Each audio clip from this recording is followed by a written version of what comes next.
Hello. So I don't see a lot of information about these servers online. I think they're really cool. This is a old Dell PowerEdge R810. Of course, there are similar rack-mounted servers, but very few of this specific model. And the cool thing about this model, in my opinion, is the CPU socket. It's a basically forgotten socket, the LGA 1567 socket.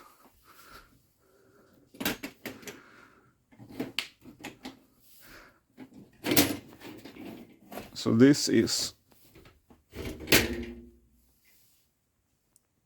a quad CPU system.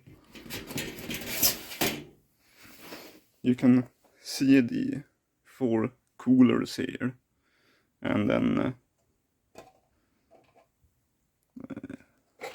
underneath this shroud here is all of the memory, and you can move this front section forward and get to the rest of the memory that's underneath. I currently have it completely filled up with memory sticks. All of the 32 slots are filled with 4 GB sticks, so I have a total of 128 GB of DDR3 ECC memory in this thing.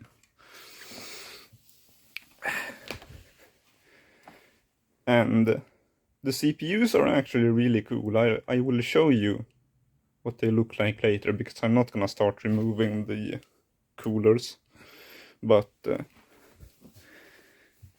they have like components on the substrate, or whatever you call it. You will see later what I'm talking about, but anyways, I accidentally cut the recording there. Anyways, 4 CPU sockets, 4 CPUs.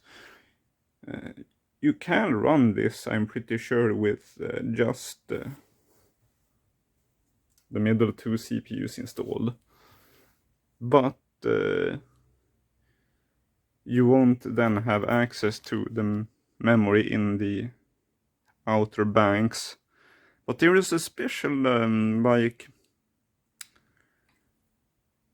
I don't know what it's called. It's a thing that you just put in the CPU socket, and it just allows the 2 middle CPUs to use RAM in the slots reserved for these outer CPUs. So that's pretty cool. Or I guess it would be CPU 1 and CPU 4. But yes, I'm like 90% certain you cannot boot with just 1 CPU. You need at least 2 CPUs, and they need to be in CPU 2 and CPU 3 socket. Currently I have 4 E7 4870s in this server. It's pretty much the top dog CPUs on this socket. 10 cores, 20 threads each, base clock of 2.4 GHz and boost clock of 2.8. And that's actually pretty insane if you think about how old this server is. This is from, I think 2010, 2011-ish. These CPUs came out, or this socket, it came out right after the famous, what was it, X79 or something? I can't remember. This Mega Enthusiast socket that had old 6-core Xeons, the X5650s and the X56A, yeah, X56, 60, 5670, 80 and 90 and so on. And then also the i7 920, I think, and the like super high-end first generation i7 chips. So this socket came out after that one, because that was the 1366, I think it was called. So they went from a maximum of 6 cores per socket to a whopping 10 cores per socket, and now you could have not just 2 sockets, you could have 4 sockets, and I totally lost my train of thought. 4 CPU sockets with 4 10-core CPUs in it. I mean, pretty much unheard of. And that was a time when most people had like dual cores or quad cores. So that's kind of insane, actually, to think that this technology existed at that time. And I currently just have a GTX 1050 Ti in here, also in one of the 16X slots.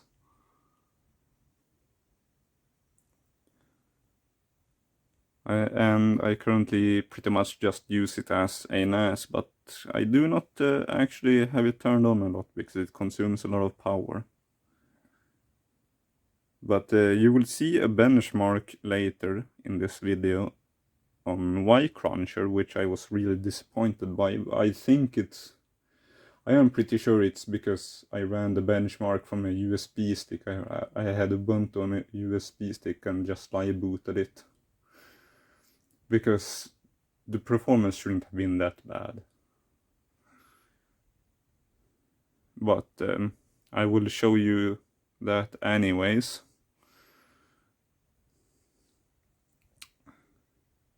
So yeah, this server would have cost like an arm and a leg back in the day. I think I couldn't find the price on these CPUs, but these are I already said these are the 4870s, but the 8870s, which are basically the same thing, but they could just be in a configuration of up to 8. So in some servers you could actually have 8 10-core CPUs for a total of 80 cores and 160 threads. But anyways, those cost, I think it was like $4,000 each, if I don't remember wrong, on Intel Arc. So, I mean, this server was probably, I mean, at least $10,000 at the time. At minimum, $10,000. Because I can't imagine that these CPUs were a hell of a lot cheaper than the than the 8 configuration ones. So I mean, most likely this was like $20,000-$30,000 for a system like this. Anyways, I will... Oh right, yeah, I was gonna show you the CPU. Yeah, I will cut to that right now. Okay, so here is the CPUs that's in this server. Or these are not exact same ones. These came with the server. These are the 8837, as you can see. And the server came with 4 of these when I bought it, and then I later upgraded to the 4870s. These just have 8 cores, and they don't actually have any hyper-threading either. They're 8 cores, 8 threads, but they are the most powerful, or they are, I guess, they have the fastest single core performance out of any of the CPUs. These they have the same base clock at 2.4 gigahertz. Actually, never mind, I lied. You can see right there, 2.66 gigahertz. So the highest base clock, I guess, 2.66 gigahertz, but they have the same boost clock of 2.8 gigahertz as the others, the 4870s, that is. But unlike the 4870s, I think those will go to 2.8 gigahertz on 4 cores, if I don't remember wrong. And if more cores are loaded, the turbo frequency will drop for all cores. But these will actually go all the way up to 2.8 gigahertz on all 8 cores. But yeah, then again, you only get 8 cores and 8 threads, no hyper-threading. That's a bit unfortunate. But still kind of cool CPUs. And you can see what I was talking about. They have a bunch of like components mounted on the CPU. And I thought this was really weird. I mean, before I saw these, I had never seen anything like it. But I guess the new like Ryzen's have some components too. If I don't remember wrong, I think it looked like there was some like resistors or something on it, or on them. Anyways, for the size comparison, I actually have some CPUs from the previous 1366 socket that I was talking about. And here's a Xeon or I don't remember, is it E55? It might just be 55 or E55. Come on, focus. Piece of shit. Whatever. Yeah, okay, it is E5504. It's the same socket as those first gen Enthusiast i7s and the unlocked overclockable Xeons. So, but this is the absolute lowest tier Xeon that you could get. It's just 4 cores, 4 threads, 2 gigahertz.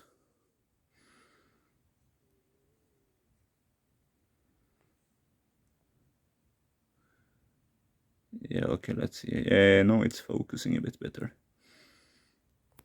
But yeah, that's your size comparison, I guess. It's a little bit shorter, or from bottom to top, and it's quite a lot smaller from side to side.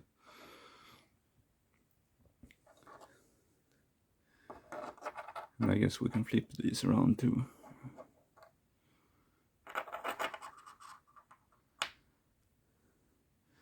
Yeah, as you can see, this one has a few more pins. Anyways, that's the CPUs. That's kind of just one of the reasons I think these are cool, because, I mean, very unique look of them. And, I mean, they're basically forgotten to time. People remember this socket very well, but not this socket. You can get lots of cheap motherboards from China, actually. They take old server chipsets and build completely new motherboards with this socket. But good luck finding anything with this. This is just the only stuff you find is not Chinese manufactured new motherboards. You just have to buy old servers that use them. But anyways, I think the 1567 socket was a really cool platform. Now to the benchmark, which I of course have already filmed, but yeah, you will see why I was a bit disappointed at that. Okay, here I am on Ubuntu with Y-Cruncher. So, unfortunately, I do not have a capture card, so I cannot record a screen, but you're just gonna have to live with me filming with the phone. And unfortunately, you might be able to see like some weird ghosting or whatever. It does not look good. That's not the screen's fault, it's the Matrox graphics in the server that's to blame here. Unfortunately, you can see it really clearly there. It really doesn't look too good, but it shouldn't matter for the performance of the server, so let's just see here. I'm gonna start with a billion digits of pi, I think. And that would be number 6.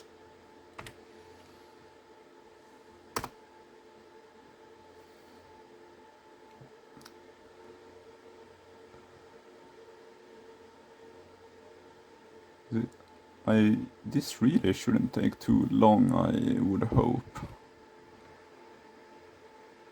But it has barely started, so I don't know.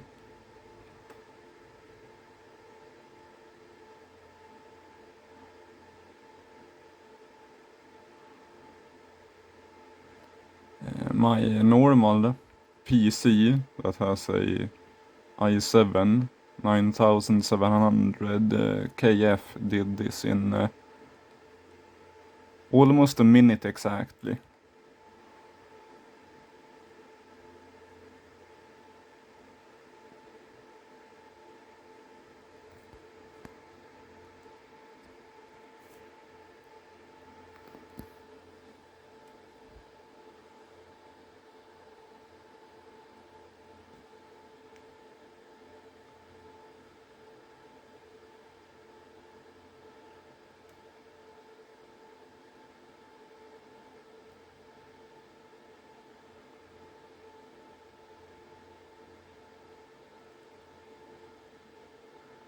I could try 25 billion. I technically have enough RAM for that actually in this server. But I mean, this is taking a surprising amount of time, so I don't know if I want to do that. Is it even running on all threads? I don't even know if you can see how many threads are detected anywhere.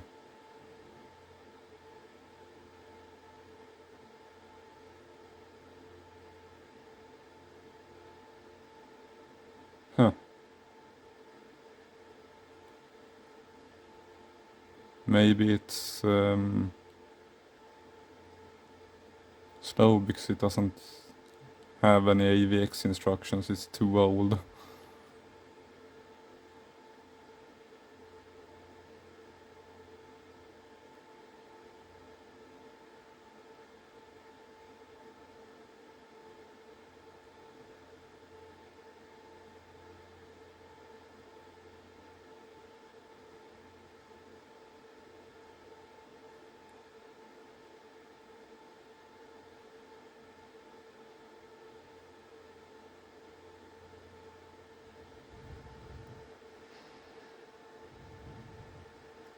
Actually, it seems required features though, so I'm pretty sure I have those. Yeah.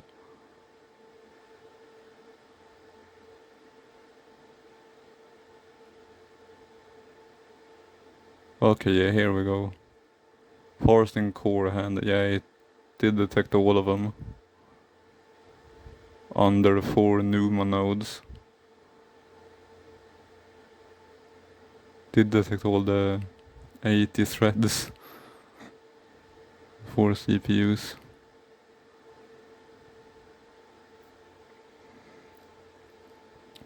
Okay, so it's done. How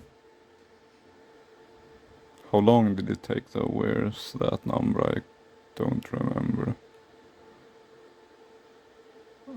Wait, direct has failed. What? I don't know.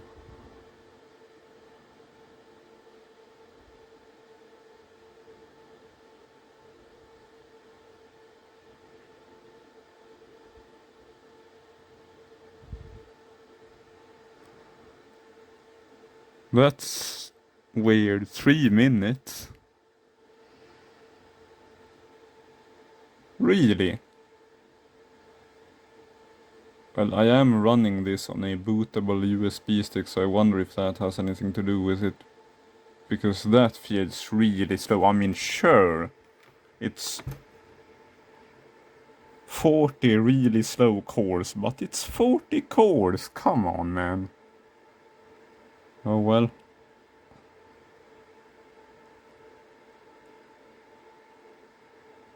I wish I had like any free hard drives I could put in it and just install Ubuntu directly on the server and try it, but no, I don't, unfortunately. Well, that's that then, I guess.